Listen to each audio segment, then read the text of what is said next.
በጣም አመሰግናለሁ።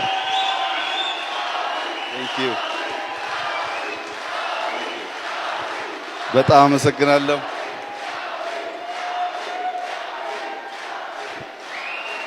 በጣም አመሰግናለሁ። እግዚአብሔር ያክብራችሁ። ቁጭ በሉ። ይሄ የመደመር ትውልድ መጽሐፍ በአማራ ክልል በተለያየ መንገድ ተሽጦ የሚገኘው ገቢ 100% የፋሲል ቤተ መንግስትን ለመጠገን ይውላል።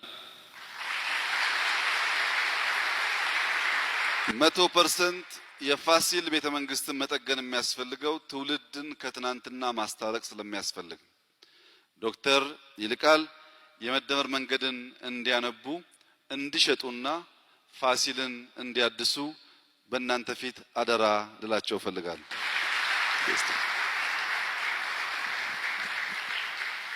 ኦቦሽ መልስ እሎቴ ዳሙን ይዘው ወደዚህ ይመጣሉ።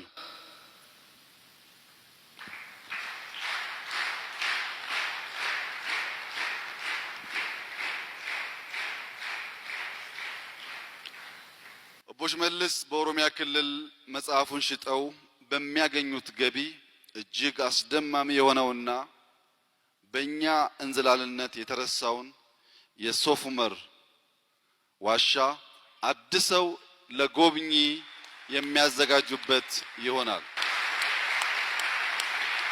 የሶፍ ዑመር ዋሻ ብዙ የሚያጓጉ ታሪኮች ያሉት ይህንን መጽሐፍ በመሸጥ ያንን ጥንታዊ ቦታ በማደስ ለትውልድ እንደሚያሸጋግሩት ያለኝን ተስፋ እየገለጽኩ አደራ ልሎት እፈልጋለሁ።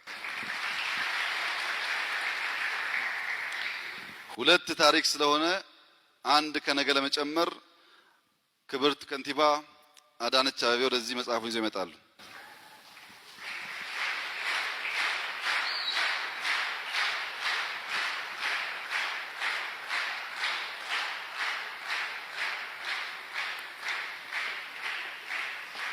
ክብርት ከንቲባ ይህንን መጽሐፍ በተለያየ መንገድ ከሸጡ በኋላ በሚገኘው ገቢ አዲስ አበባ ውስጥ ሁላችሁም እንደምታውቁት የነገው ትውልድ መዋያ መቦረቂያ እያጣ ስለሆነ እስካሁን 4 ትናንሽ ስታዲየሞች ያሰራም ቢሆንም በዚህ መጽሐፍ ሽያጭ የሚገኘው ገቢ አዲስ አበባ አስገባው ልክ 100% አዲስ አበባ ውስጥ በየሰፈሩ ያሉ ትናንሽ ስታዲየሞች መልሶ ሰሞኑን በመንሰራበት ስታንዳርድ መስሪያ እንዲሆን አደራ ጭምር ሰጣለሁ። የቅድሙ ታሪክ ነው፣ ይሄኛው ትውልድ ነው። ቀጥሎ የሐረሪ ክልል ፕሬዝዳንት አቶ ኦርዲ ወደዚህ ይመጣሉ።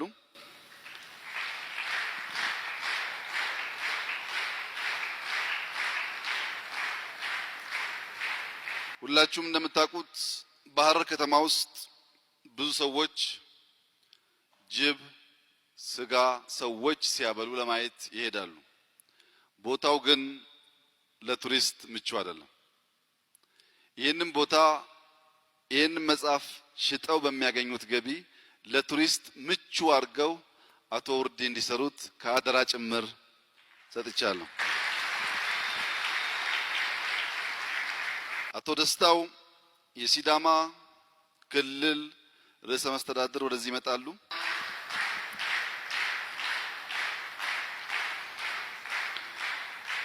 የሲዳማ መናገሻ የሆነችው ሐዋሳ እጅግ ውብ ብትሆንም ወጣቶች የሚናፈሱበት ቦታ ስለሚያስፈልግ